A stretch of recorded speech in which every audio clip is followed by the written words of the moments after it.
Olá pessoal, tem aqui um conteúdo que vocês vivem me pedindo para eu poder explicar, que é como que eu comecei na área de segurança, né? Qual foi a minha trajetória. Então reservei aí hoje esse momento para poder falar sobre esse conteúdo. Se você ainda não me segue no canal, é só seguir lá em cima, se inscreve no canal e aí fica por dentro dos próximos vídeos que eu vou lançando, né? E se tiver alguma sugestão de conteúdo, é só colocar aqui nos comentários. Trouxe aqui, né, esse título, né, o Despertar para uma Trajetória de Sucesso, porque o que é sucesso para você? É ter muito dinheiro? Hoje, as pessoas elas estão muito preocupadas apenas em ter dinheiro e, infelizmente, a forma como a sociedade está sendo construída, está sendo, né, ainda construída, ela vive em constante construção.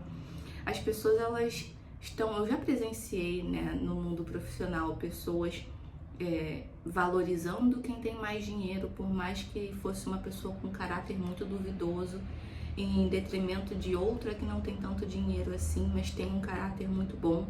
Eu já passei por essas experiências e até que ponto, né, o network corporativo não vira um jogo de manipulação. A gente precisa falar sobre isso em algum momento. Mas as pessoas estão muito vidradas em dinheiro. E óbvio, né? O mundo é capitalista, você precisa do dinheiro para comprar as suas coisas, mas o dinheiro é um pedaço de papel que ele substituiu aí, né? E facilitou muito aquela troca. No passado era o escambo, né? É muito mais fácil você andar com pedaços de papéis, hoje em dia números, né, digitais, por conta do Pix e tudo mais aqui no Brasil, do que você ficar andando com pedaços de ouro, pedaços de objetos de valor, né? Mas a gente tem que parar para pensar que é só um pedaço de papel. E pessoas estão surtando por ter cada vez mais.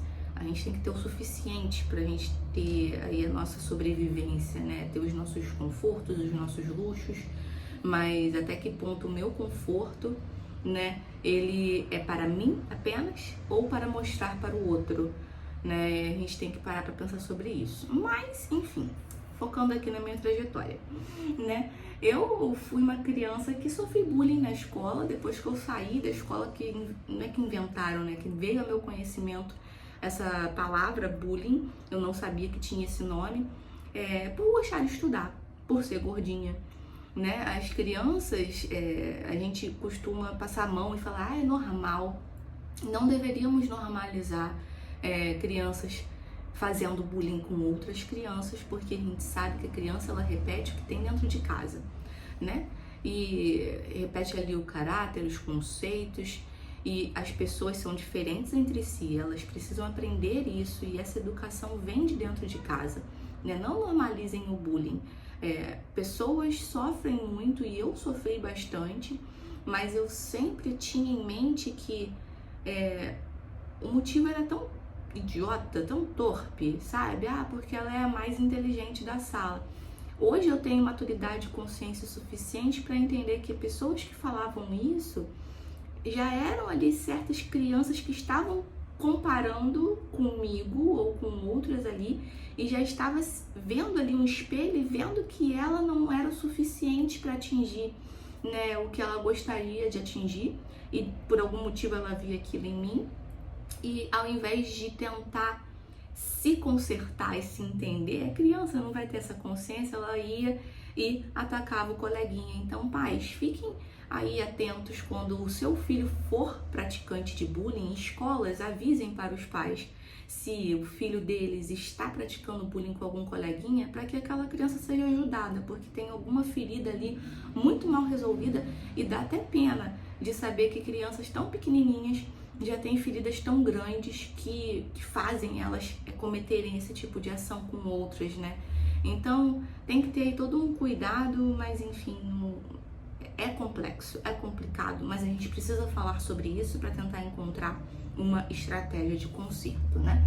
Mas enfim, eu desde muito nova, eu já tinha na minha cabeça qual era a profissão que eu iria seguir, não era que eu tinha na minha cabeça, eu ficava preocupada em descobrir qual seria a profissão que eu queria seguir, e eu ficava nesse questionamento, né? Poxa, o que eu vou ser quando crescer? Né? Eu sei que hoje a gente consegue relativamente simples mudar de profissão, fazer transição de carreira, isso é muito fácil, mas naquela época eu era muito ansiosa e eu ficava querendo saber o que eu iria fazer, né?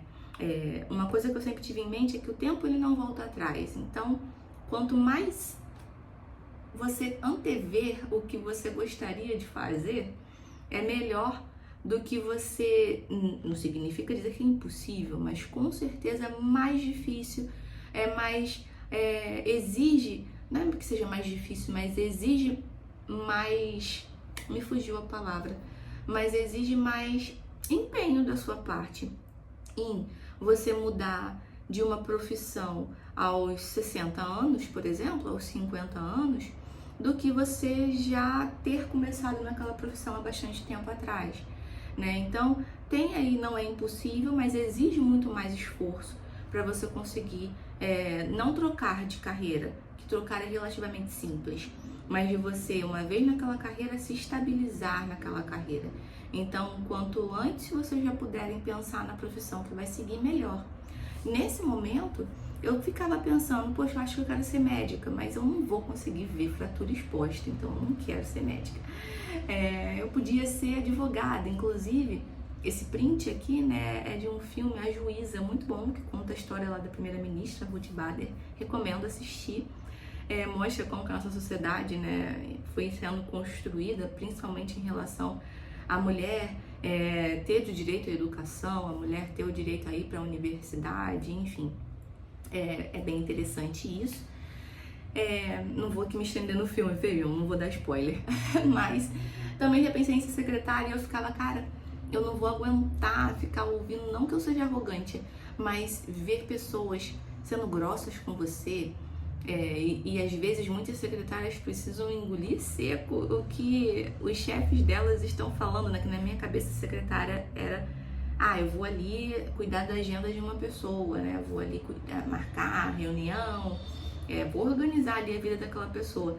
Mas tem pessoas que não são tão simpáticas assim, tão calmas assim, e aí eu falava, vai ser complicado, vai ser uma roleta russa. Então eu ficava nesse questionamento de qual profissão que eu ia seguir. Até que um dia, eu assistindo esse seriado 24 Horas, que tinha como ator principal Jack Bauer. Para quem não sabe, esse seriado, ele passava na Globo, acho que era semanalmente, e o período, né, do seriado se passa dentro de 24 horas. E ali eu ficava, caramba, eu já tô assistindo esse seriado há meses e o dia ali do cronológico do seriado ainda não acabou, né? Mas era um seriado de ação e o Jack tinha que salvar a cidade de Washington, salvar o presidente, salvar alguma coisa ali. E eu adorava aquele seriado, era de ação, né? E eu gosto de seriados de ação e de terror também. Eu gosto de seriados de ação, mas não foi por conta do Jack Bauer que eu escolhi o meu curso de ciência da computação na época, né? Foi por conta da Chloe O'Brien, que ajudava o Jack. Eu ficava assim fascinada, que o Jack ligava para ela e falava, Chloe, preciso que você me passe a senha do sistema para eu invadir o cofre, hackeio o semáforo, sei lá. E eu ficava fascinada, que ela dava um jeito ali digitalmente, ela conseguia invadir os sistemas, passava a senha, passava os documentos pro Jack. E eu falei, cara, eu tenho que fazer algum curso que me possibilite ser a Chloe em algum momento da minha vida. E ali eu tava pesquisando, poxa, tem ciência da computação, tem análise de sistemas, mas aí que já vem algumas particularidades, né? E tem engenharia de computação. Engenharia de computação, como o próprio nome diz, é engenharia. Você vai ali ter mais a noção do hardware da parada, né? Você vai ter ali conhecimentos de programação, mas o suficiente para você colocar um hardware montado do início ao fim. Você quer montar um computador, você quer fazer uma placa-mãe, sei lá. Você vai mais mexer ali em hardware. E aí eu falava, não quero isso, sabe? Não quero ficar ali no meu dia a dia, por mais que eu goste, mas não era uma coisa que eu me via fazendo diariamente. Análise de sistemas, você tá mais ali como um intermédio ali, né? Entre o desenvolvedor e o cliente que está demandando a construção do novo software. E aí eu pensava, não vai ser legal eu ficar ali tentando traduzir, porque o usuário final, ele fala, eu quero uma caixa rosa, mas não sabe que para fazer essa caixa rosa, você vai ter ali muito trabalho de programação para fazer. Foi um exemplo aqui que eu dei, aleatório. Mas ali eu falava, não é para mim também. ficar ali como se fosse um terapeuta, um psicólogo, traduzindo a expectativa do usuário e a realidade. Sabe aqueles memes de expectativa e realidade? Aí eu, gente, não, aí vou frustrar um monte de usuário, não. A ciência da computação foi uma coisa que, quando eu li assim, eu falei, vou ser cientista da computação, mas aí o que eu posso fazer de carreira? Eu vi que aquilo seria só uma base para depois eu fazer as outras coisas que eu queria fazer. E ia te dar uma visão do todo, né? Uma visão holística. Eu falei, é isso que eu vou fazer. E aí fiz, né, na Universidade Federal Fluminense. Pensei que eu já ia entrar hackeando sistemas, sendo a nova Mark Zuckerberg da parada. Mas aí eu entrei na primeira turma de cálculo 1, só tinha eu de menina, tinha uns 50 meninos, só eu de menina.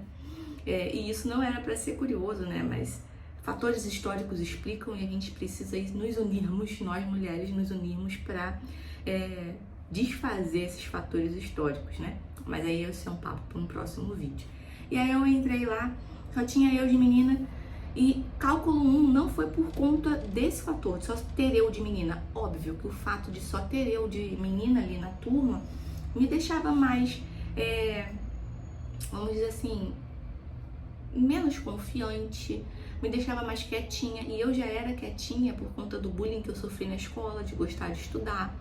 Descobri que o meu ensino fundamental e médio, se a professora ver isso, mas é verdade, cara, eu não posso falar mentira. A professora não ensinava nada de matemática, eu não aprendi nada de física, né? Eles só ensinavam ali fórmulas, né? E também tem um ponto aí muito estranho, né, no meu ensino médio fundamental, porque eu estudei na sala da filha da diretora e a professora, ela morava ela com a mãe, né, dessa aluna e tudo mais, da filha da diretora. E assim, surpreendentemente, essa menina sempre tinha notas altas em matemática, porque tinha reforços em casa, explicações mais detalhadas, que nós não tínhamos na sala de aula. Hoje eu percebo isso, que eu só aprendi a decorar fórmula, né, e a substituir ali. Tava uma fórmula com diferentes números e você substituiu, ou seja, saí analfabeta de matemática e física do meu ensino fundamental e médio. Fui aprender o que era matemática e física na Universidade Federal Fluminense.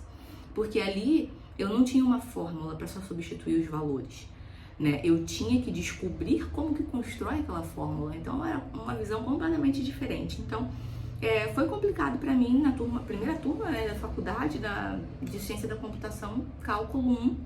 Eu tirei um belo de um 0,9 na primeira prova ali de cálculo e meu mundo caiu. Né? Eu ali ficava me questionando, cara, por que eu preciso aprender física, matemática? E tadinha de mim, né? Não tinha nem ideia, primeiro período não tinha nem ideia do porquê. Mas ali eu falava, cara, eu entrei pra hackear sistema, eu não entrei pra saber lei da inércia e tudo mais. Mas aqui eu tinha duas opções, né? Ou eu sentava e chorava, porque quando meu mundo caiu em casa, eu fiz mó drama aqui. Eu cheguei chorando porque eu nunca tinha tirado uma nota dessa na vida. Óbvio, no ensino médio fundamental eu era praticamente analfabeta, né, de matemática. Ou pegar o touro à unha e sair ali vendo o que eu poderia fazer para mudar aquilo. Porque, cara, se teve um coleguinha que tirou 9, por que eu não posso tirar 9? Tirei 0,9. Então vamos ver o que eu consigo fazer. E aqui é um recado que eu deixo, né, de valorizar o conhecimento. Conhecimento é a única coisa que ninguém tira de você. Você consegue hoje ter acesso a uma gama de conhecimentos a um clique de distância, né? Se você está vendo esse vídeo, você tem acesso ao conhecimento. Então, eu sei que eu tive alguns privilégios, eu tenho meus privilégios, mas a força de vontade ali de correr atrás, isso não está relacionado ao privilégio.